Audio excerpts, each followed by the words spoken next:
Good morning class. आज का हमारा लेक्चर है temperature coefficient at different temperature. Last lecture में हमने effect of temperature on resistivity of a conductor पढ़ा था। यहाँ पे हेडिंग लिख दे रही हूँ पहले।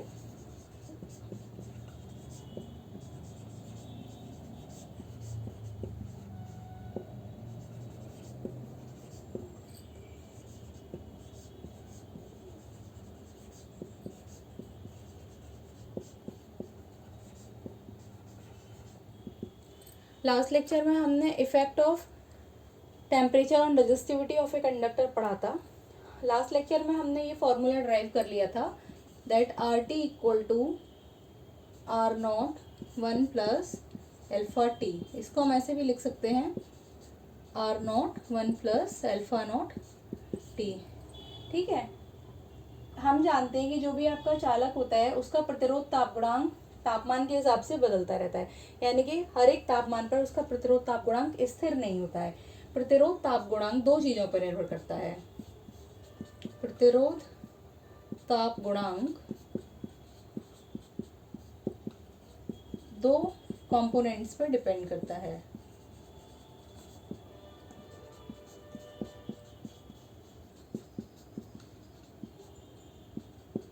पहला होता है इनिशियल रेजिस्टेंस,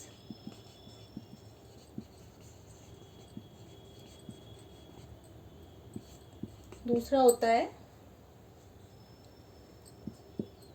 इनिशियल टेम्परेचर पे भी डिपेंड करता है वो कि उसमें कितना परिवर्तन आएगा। अब माना हमारे पास कोई कंडक्टिंग मटेरियल है जिसका Ti डिग्री टेम्परेचर पे रेजिस्टेंस है Ri। जब आपने टेम्परेचर को बढ़ा के Tf कर दिया तो उसका रेजिस्टेंस हो गया Rf। तो चेंज इन टेम्परेचर कितना हुआ? चेंज इन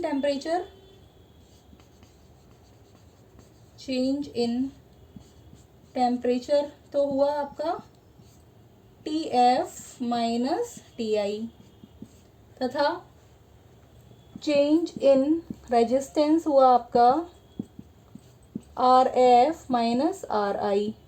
अब मैंने आपको बताया कि प्रतिरोध ताप गुणांक दो चीज़ों पर निर्भर करता है, इनिशियल रेजिस्टेंस पे और इनिशियल टेम्परेचर पे। तो ये जो आपका चेंज इन रेजिस्टेंस है this will be directly proportional to initial resistance into change in temperature. ये प्रोपोर्शनलिटी साइन है। प्रोपोर्शनलिटी साइन आपको हटाना है तो आप एक प्रोपोर्शनलिटी कांस्टेंट लगाएंगे, तो it will be Rf minus Ri equal to alpha i Ri Tf minus Ti, when you can write this like T alpha I equal to Rf minus Ri upon Ri Tf minus Ti. Suppose this is your equation number 1.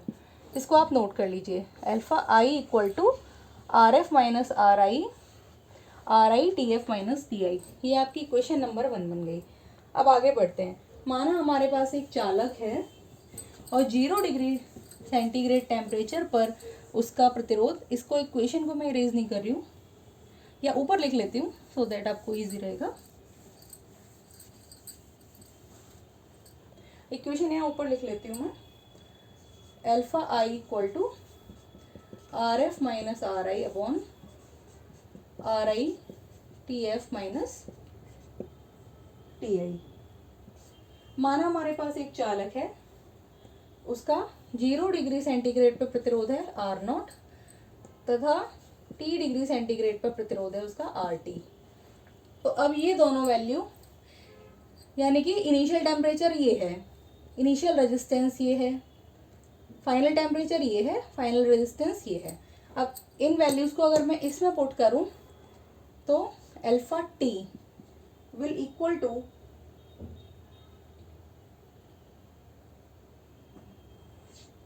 पहले initial वाला निकाल लेती हूँ। Alpha naught will equal to, initial के लिए नहीं, final resistance कितना है? फाइनल रेजिस्टेंस है इसके लिए RT minus R0 upon R0 Tf कितना है? फाइनल टेम्परेचर इज T और इनिशियल टेम्परेचर इज 0, तो it will be R T minus R naught into T. ये हो गया। अब उसी चालक को आपने, जिसको गर्म करके आपने T डिग्री सेंटीग्रेड तक गर्म करने पे उसका प्रतिरोध RT हो गया था, यहाँ पे लिख दे रही हूँ मैं, गर्म करने पर। अब क्या करना है, अब आपको पुनः उसी चालक पदार्थ को ठंडा करना है। पुनः उसी चालक पदार्थ को ठंडा करके 0 डिग्री सेंटीग्रेड तक लाने पर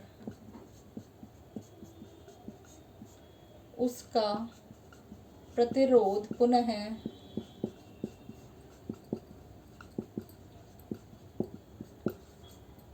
R0 हो जाता है। समझिएगा बात को।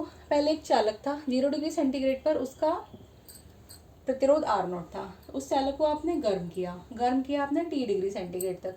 T डिग्री सेंटीग्रेड तक गर्म करने पे उसका प्रतिरोध RT हो गया। ठीक है, उस केस में हमने initial temperature coefficient alpha naught निकाल लिया कि alpha naught equal to RT minus R naught into T. अब हमने दूसरे स्टेप में क्या किया, उसी चालक पदार्थ को हमने ठंडा किया, कहाँ तक, 0 डिग्री सेंटीग्रेड तक, और उसकी प्रतिरोधकता दोबारा R0T हो गई। यानी कि इसमें इनिशियल टेम्परेचर कितना था, T0, इस केस में Ti इक्वल टू T0 और Ri इक्वल टू RT, क्योंकि शुरू में वो गर्म था। जब आपने ठंडा किया तो फाइनल टेम्परेचर TF कितना कर दिया, ठंडा करके आपने उसको कर दिया 0, और फाइनल रेजिस्टेंस कितना हुआ इसका, R0। अब ये सारी वैल्यू इसमें आप दोबारा रखेंगे and you will find alpha T will be RF minus RI यानी कि R0 minus RT upon RI कितना है आपका यहाँ पे, RT into final temperature minus initial temperature, final temperature 0 minus initial temperature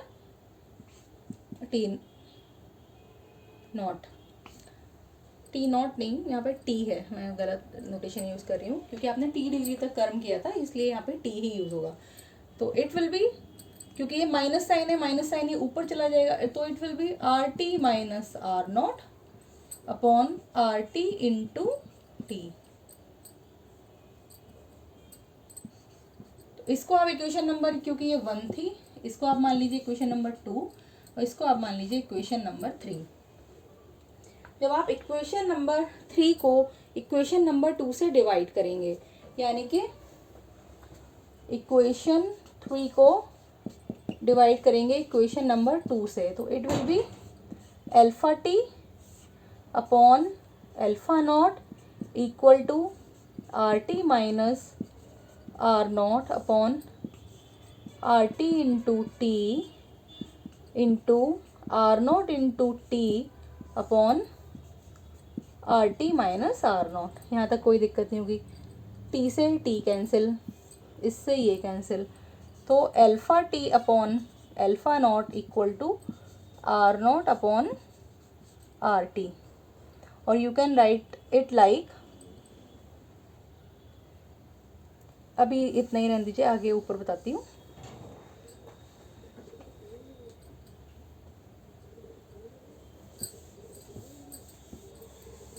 अब आपकी इक्वेशन आ गई है alpha T upon alpha naught equal to R0 upon RT। Since we know that RT equal to R0 1 plus alpha naught T. अब ये मान, ये equation मैंने आपको ये लेक्चर शुरू करते ही तुरंत बताई थी, RT के इस मान को इस इक्वेशन में रखिए, you will get alpha T upon alpha naught equal to R0 1 plus alpha naught T, R0 यहाँ लगा दिया, R0 से R0 कैंसिल हो गया, तो alpha T equal to alpha naught upon 1 plus alpha naught T.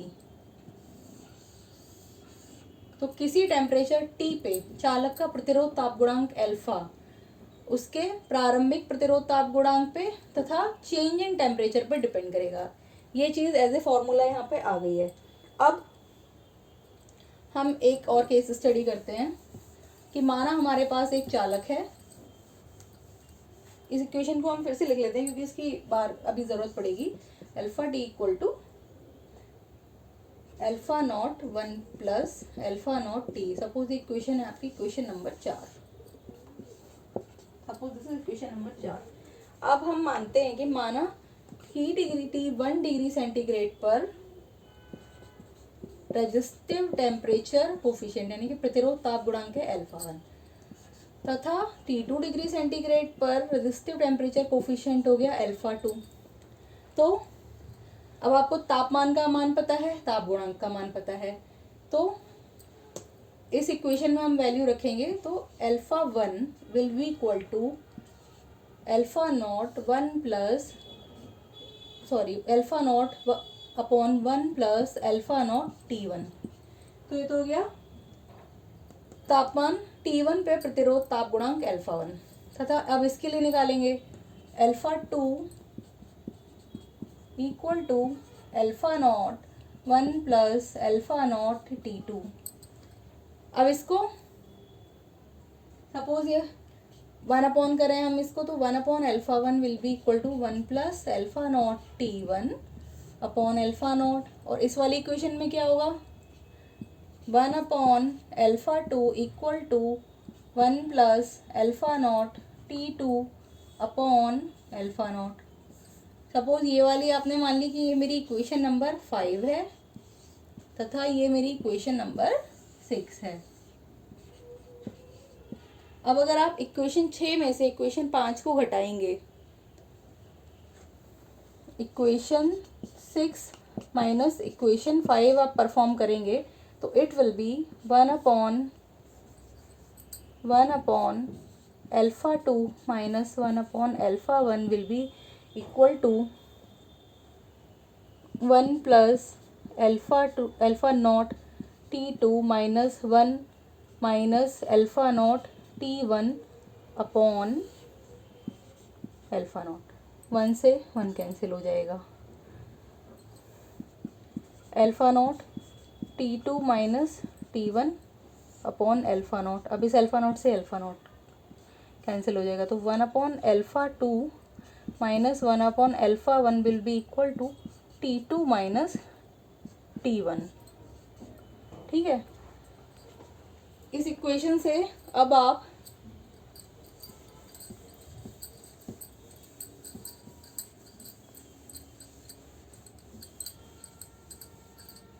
आपका यहाँ तक फाइनल इक्वेशन आ गई थी कि 1 upon alpha 2 minus 1 upon alpha 1 equal to T2 minus T1।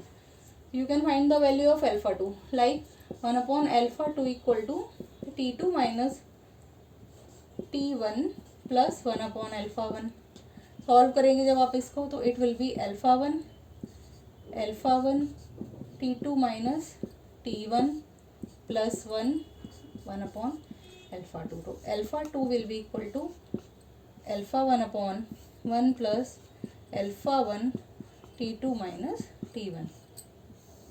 इससे ये सिद्ध होता है कि एक तापमान T1 पर उसका प्रतिरोध ताप गुणांक अल्फा 1 है तथा दूसरे तापमान T2 पर उसका प्रतिरोध ताप गुणांक अल्फा 2 है। तो अल्फा 2 और अल्फा 1 के बीच में क्या रिलेशन है, इससे साफ पता चलता है कि अल्फा 2 जो है वो प्रारंभिक प्रतिरोध ताप गुणांक अल्फा 1 तथा चेंज इन टेम्परेचर पर डिपेंड कर रहा है। ये एक डेरिवेशन है, इस पर बेस्ड न्यूमेरिकल भी मिल सकता है या ये डेरिवेशन भी एज इट इज पूछा जा सकता है। तो इसका हेडिंग ये था temperature coefficient at different temperatures पे। तो आपने डिफरेंट टेम्परेचर पे टेम्परेचर कोफिशिएंट अल्फा 2 और अल्फा 1 के बीच में रिलेशनशिप बिल्डअप किया है।